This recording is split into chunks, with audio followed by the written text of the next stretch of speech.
Okay, good afternoon. So today I'm going to start this live different than any of the other ones. I'm just going to introduce myself, and hopefully, if you don't know me, this will be a good opportunity for you to get to know me. So I'm just going to get into my little comfort zone because I'm just going to give you guys the real, right? I've always been transparent about my life, and I have no problem sharing it. So, but for this, we're going to start from the beginning. So,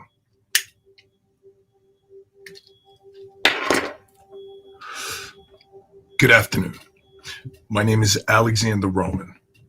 I'm 44 years old. I'm from Brooklyn, New York, and I am a social media influencer, creator.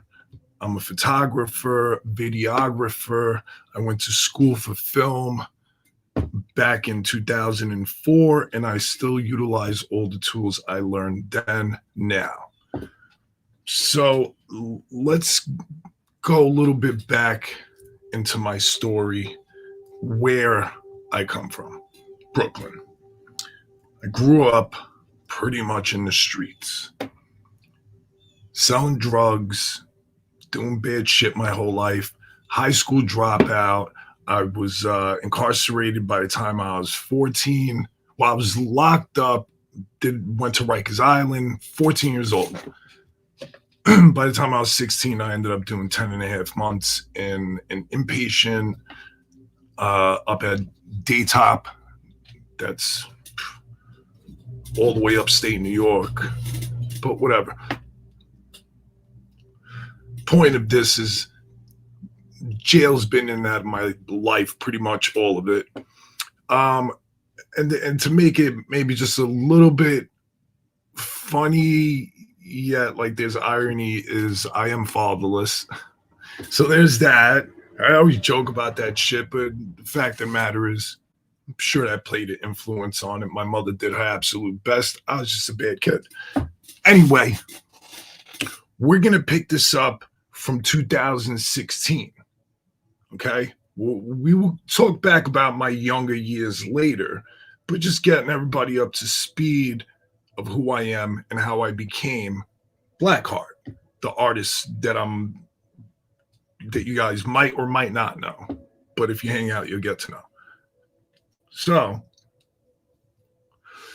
as I stated before, I am 44 years old.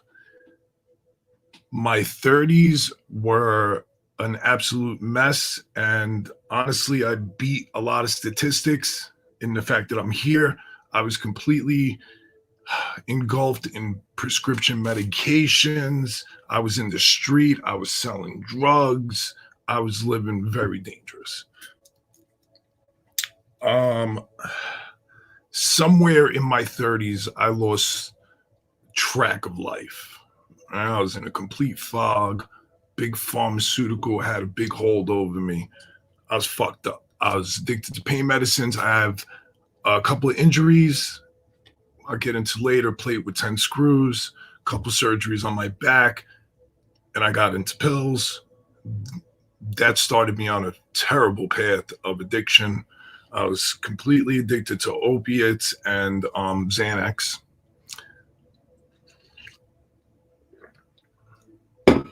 So again, now it might seem I'm jumping around, but we're leading into 2016, and I want you to understand where my state of mind was.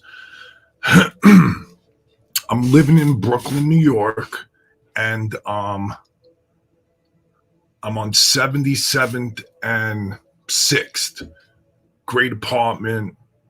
I'm selling drugs in Staten Island.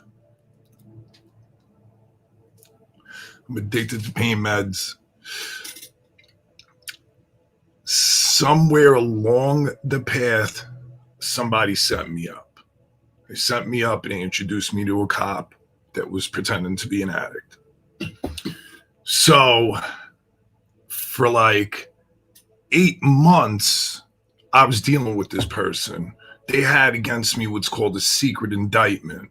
Right, I had 6 direct sales to an undercover cop of a controlled substance, which was heroin. Okay, I don't condone anything that I'm talking about. This was me on a bad path in life and having pretty much. Hey, thanks, babe. Thank you. Pretty much lost track of everything. So I'm dealing with this guy, not knowing who he is, what, none of that, just that he was an addict, I thought. And I guess it must have been around like 5 months dealing with him, and I broke my ankle. And I had to come be with my family to help take care of me. It was so bad. I broke it in 3 places: ankle, fibula, and tibia. I got 10 screws with a plate in it. I was off my feet for a couple of months. So in that time, I put the phone down. Obviously, I wasn't doing nothing. Well, soon as February comes around, cast comes off. All right, I'm semi-better. I'm in an air boot now. Like, I'm good enough where I'm back on my motorcycle. I get back on my phone. I start doing the shit that I'm used to, being a bad fucking person. So I start reaching out to my custodies. Boom, deal with this guy again. So roughly 2 weeks pass. It was March 16th, 2016. This guy is calling me, trying to meet up with me. I was busy. Whatever it was, I wasn't around for him. I was in Pennsylvania and I was on my way to New York. I was on my motorcycle. My then business partner hits me up and is like, hey, bro, stop by. So I think nothing of it. He's in the route home. I'm like, sure, I'll be there at this time. As soon as I pull up to the kid's house, I'm reversing my bike to park it on the curb. I don't know, probably about 15 boys, 15 undercovers start jumping out of bushes and cars. They light the street up with vehicles. They fucking, when I tell you, some dude jumped out from the side of a car that he was at my bike so fast, I didn't even have time to register what was going on because my boy's cousin yelled down to me and was like, Lex, take off. She's screaming. But I had my helmet on. Turned around. I'm like, the fuck? Wrapped up. So these dudes wrapped me up. I ended up going to Rikers Island. This is March 16, 2016. I ended up going to Rikers. They had a whole secret indictment against me. They knew my partners. They knew where I'd be. And they were there waiting for me. He got wrapped up. I'm not going to go too much into him because sadly he's passed away, and R.I.P. to him. But I'm in Rikers now, addicted to pain medications, having no clue what's going on yet because it was a secret indictment, so it was sealed till we were before the judge. And I didn't get a paid lawyer yet. I wasn't even in Rikers yet trying to figure out what's going on. So by the time I got in touch with my family, we got a lawyer, this whole shit storm. I'm in fucking major trouble because it's like 6 counts, felony counts against me.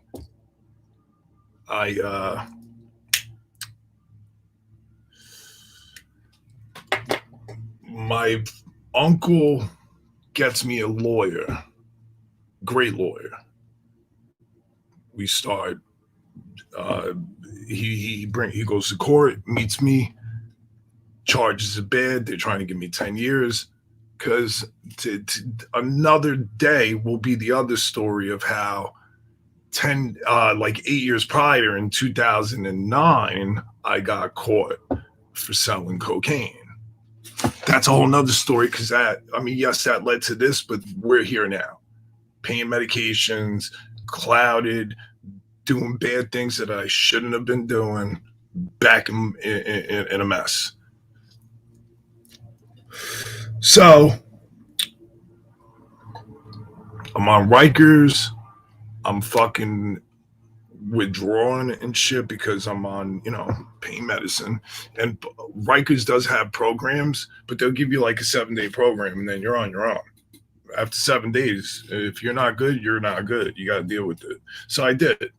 That's where it began, right? Because now at this point, I'm on Rikers Island after having spoke to my attorney, and he's like, "Listen, dude, you're looking at 10 years," and I'm just like, "What?" And he's like, "Yeah, bro, you're on tenure because I was in trouble 8 years prior, felony, same exact thing."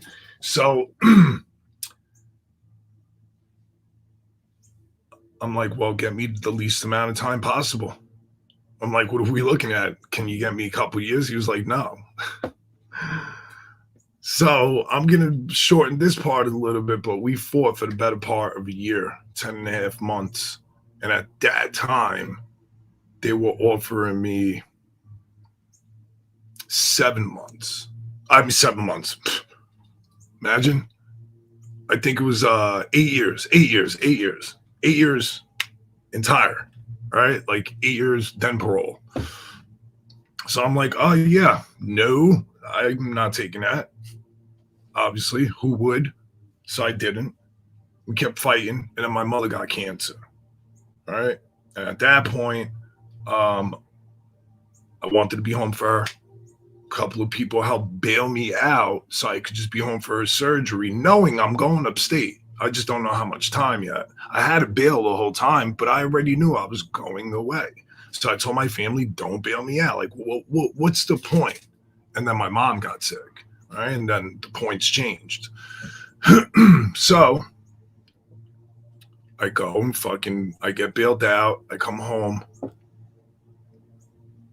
The end of 2016. It's winter. November, I believe it was. My mom's going in fucking a hysterectomy. She had it's cervical cancer. She had to get that whole area taken care of. She's in remission. She's doing well. There's my bird. So I bail out, and the person I was with at the time, this girl, really insisted that we find another attorney. She's thinking we could get a better deal. We do. We find a better attorney. Do we get a better deal? I still got 8 years. After another attorney, he got me what's called 5-3 split, which is 5 years jail, 3 years post supervision. So I had to turn myself in on June 7th, 2017. June 7th, 2017. I turned myself in. Now, this isn't going to be about prison, about that part, not this. This is only going to bring you to who I am now. But just know, there'll be another prison talk because of every single thing that happened from June 7th, 2017. My whole life changed. My whole life was reissued. I shouldn't be here. I've been through so much shit in my life. I probably don't deserve to be here, but I'm here and I'm taking advantage of it. So I'm very grateful, and I feel like maybe not a million people can say this. Not a lot of people, I should say, is I'm very grateful for prison. Prison changed my whole life. Prison gave me life again, right? Prison made me want to work out, want to get my body right, my mind. I started using my brain again, right? I started slowly, and listen, I'm still in a bit of a fog, but I'm awakened now, right? And during prison, I saw myself waking up. I see you, babe. I'm just trying to keep focus on. So prison did that. Prison made me wake up. Prison took me out of that the haze of prescriptions where I was completely medicated. I was really fucking gone. I was numb, and like I know people like I was fucked up. You know what I'm saying? It was like I was not this guy right here that you guys know. I was not. I was not. I was completely beyond. I see photos of myself from then that the iPhone shows me, and I'm just like, who is this guy? Anyway, so moving forward, I do my prison time. And again, there's going to be a whole nother prison talk, right? I end up doing 3 years.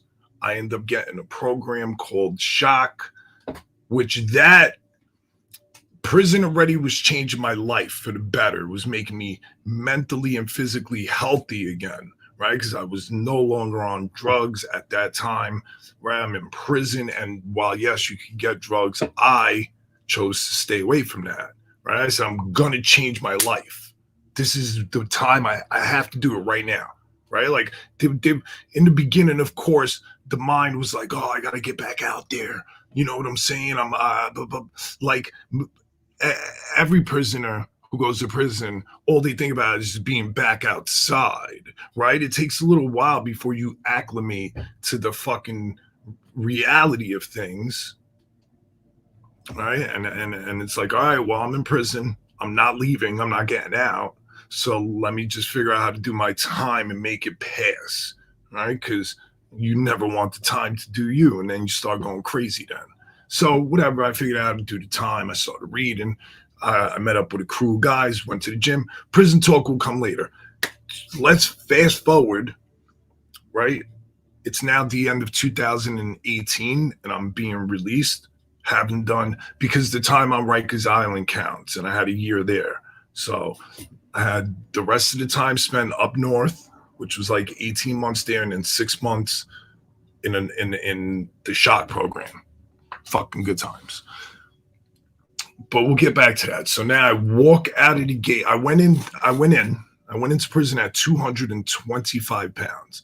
And this is not relevant to anyone but me, right? Keeping it on I was overweight for myself, right? While some people look fantastic at 225, for me, that was never my normal weight. I had lost myself, and in that, I was eating whatever I wanted. In prison, I changed that. Anyway, so I walk out the gate. I'm 200 pounds now. I lost 25 pounds. It's pretty good. I get home. I'm lost. I have my daughter who needed me. My mother got my daughter for me while I was in prison. So I come home to my family home to be with my daughter and my family. And my mom helps me take care of her. I was completely lost. Some days I still am, but I'm in the correct direction now. But then I didn't know what to do. So I had a parole officer, and he was a decent human being, right? And he was like, "Hey, man, I see your record. You smoke." He was like, "I suggest you get your medical card, otherwise you could get in trouble." I'm like, "You're telling me I could get my medical card? It's not a problem." He was like, "I don't give a fuck." All right, dude. He's retired. All right, dude. Get my medical card. This all plays into a part. So now some time's lapsed, and he's coming to the house, visits, everything's good. I'm on my game, man. I ain't trying to go back to prison. I ask him, "Hey, man, be all right if I go away?" He was like, "Sure, where are you thinking?" I'm like, "Amsterdam." He was like, I'm like, "It's just for a few days, whatever." He was like, "Listen, I don't care." He was like, "I'll put the paperwork in. We'll see what happens." So he called me and told me to book the trip. Right now, the whole idea behind this was I was turning 40 at the time, and I didn't know where I was going with life. And I said to myself, I'm going to take this trip by myself. I'm going to discover who and what. So I always like taking pictures. I went to school for film. I always like taking pictures. It was now that I'm like, you know what?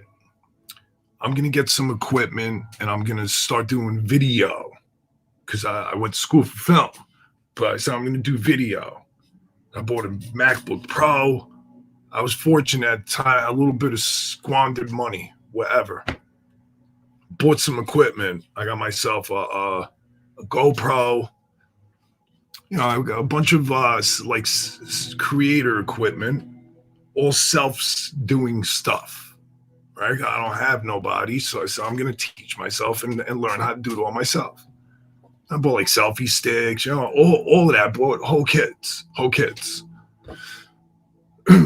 I took a two-week trip to Amsterdam.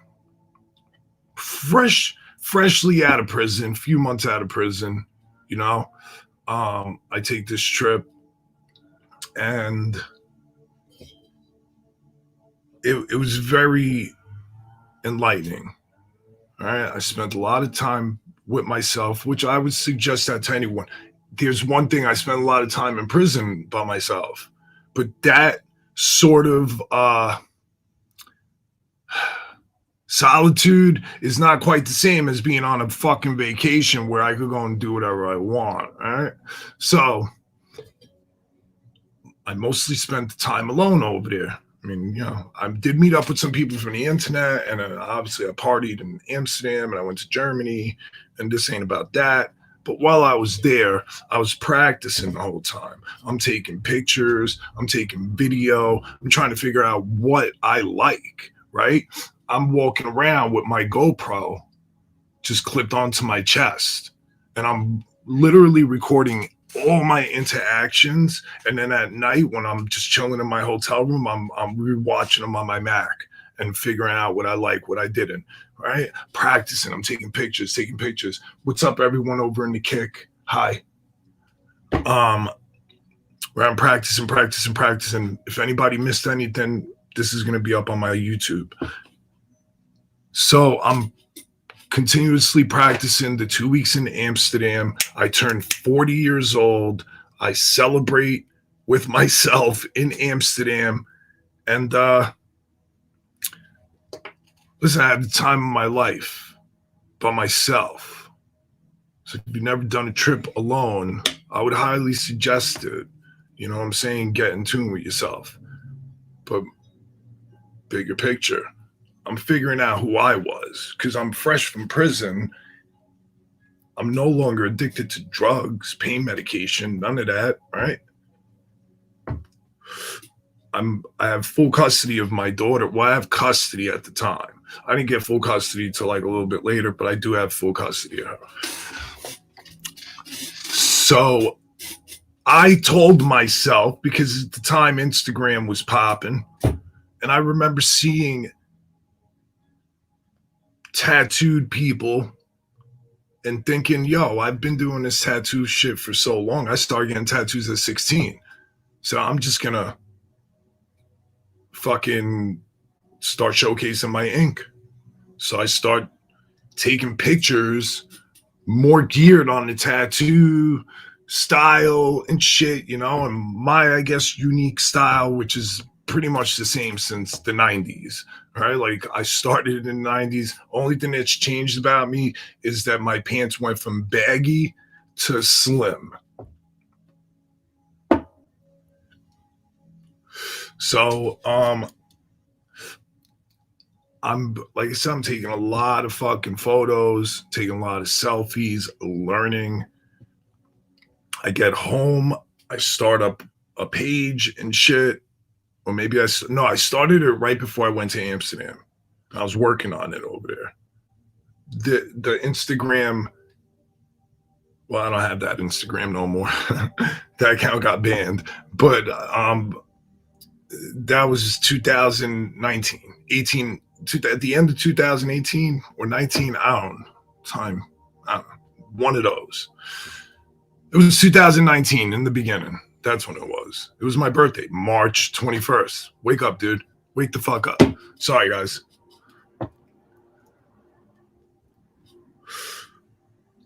So at that point, I was just trying to figure out now how can I do this? Who do I be? Who? How do I? What's going to be the change? And Blackheart. It was always I always liked the name, and I just kind of fucking was like I'm going to commit to the name now, right? Like when I got home from prison, I changed so much. Everyone used to call me Lex before I went to prison, right? Everyone called me Lex, the villain. I'm not that person. So I'm like, you know what? I want people to address me by my full name, Alexander, right? Like only my family calls me short of abbreviations of my name.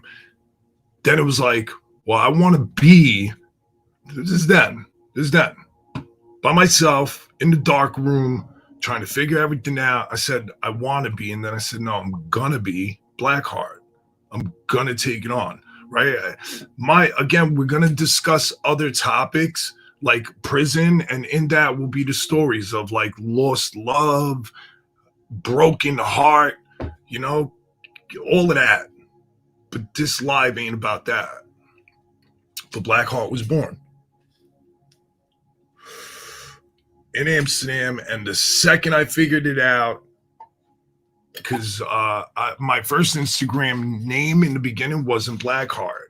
I don't even remember what it was, but it wasn't Blackheart. And then I changed it to Blackheart, and then said, "All right, this is who I am. I'm going to commit." Went and got the tattoo. You know what I'm saying? Tattooed Blackheart on myself. The logo, the badge. It became personification. Persona non grata? Is that how you say it? I hope so. I think that is.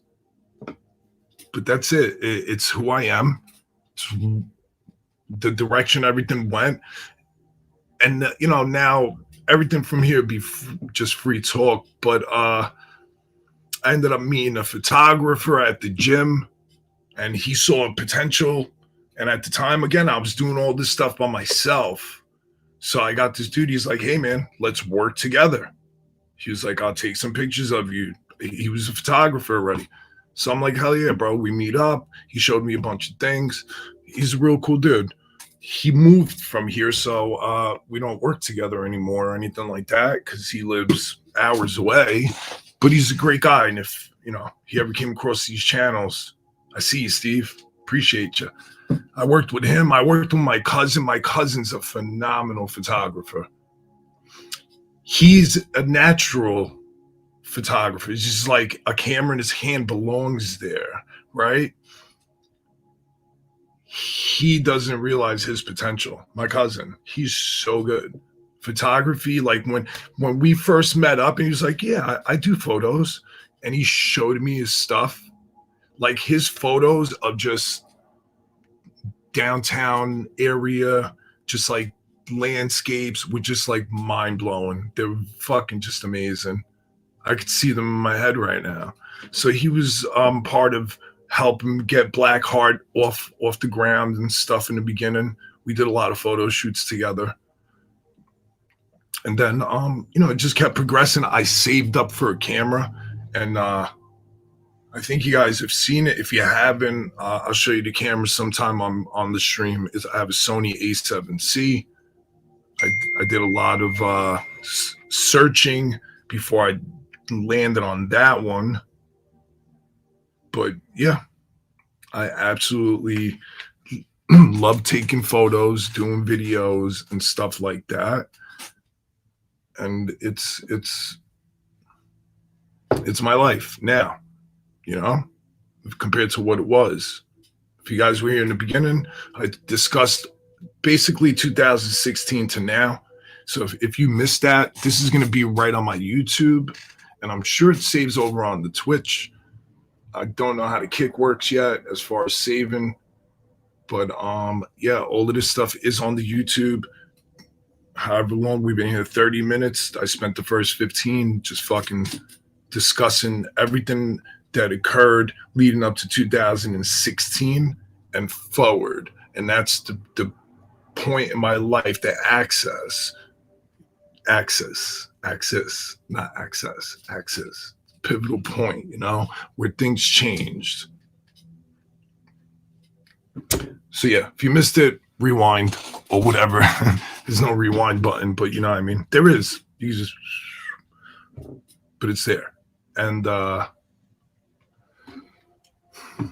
that's it. There's been some good things that came out of social media so far for me, and then there's been some frustrating days. And I like to think that not all of my Instagram stuff will inspire you mentally, but hopefully it stimulates your taste in style, right? And you dig the style. There's that. But over on the YouTube and on the TikTok and stuff where I make like real videos, where I make real videos and shit, I'd like to hope that some of it inspires people or helps people, because I try to do a mix of shit. It's not all just fucking fuck around, you know? And that's the direction we're going to go here on the YouTube and the Kick and the Twitch. I stream the game at night, but during the day, there's us in person.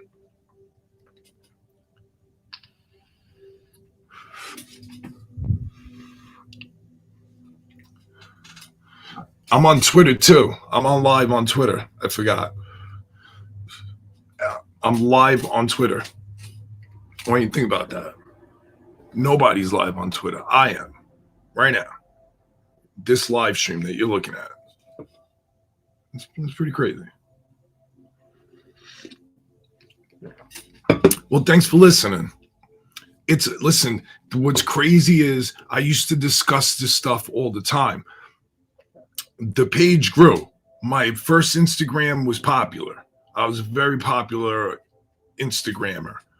And not going to get into that story right now, but I got my account got taken down. They said I was pretending to be somebody else.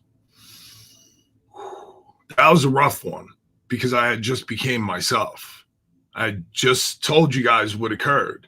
And within 6-8 months, I trended. My account was super popular. I met a group of I met one tattoo model and shit, and he brought me into a group, and that group was all other dope tattoo models and artists, and we all became fucking social media friends, and it was just a really great time. And I started doing live streams, and I was doing live streams with guests. I was having like my Instagram model friends fucking as guests, guys and girls. They fucking banned me and said that I was pretending to be somebody else. I fought. It was devastating. It was insane. You guys have, like, if you've ever trended on any platform, that was happening to my brand new Instagram. Like, crazy. And then it got taken away. Now my Instagram's trash. Same thing happened with TikTok. If you guys actually know me from my first TikTok account, the Blackheart account, if you guys knew that account, you guys know I was viral. Took that away from me. 2 viral accounts stripped. You hear my bird?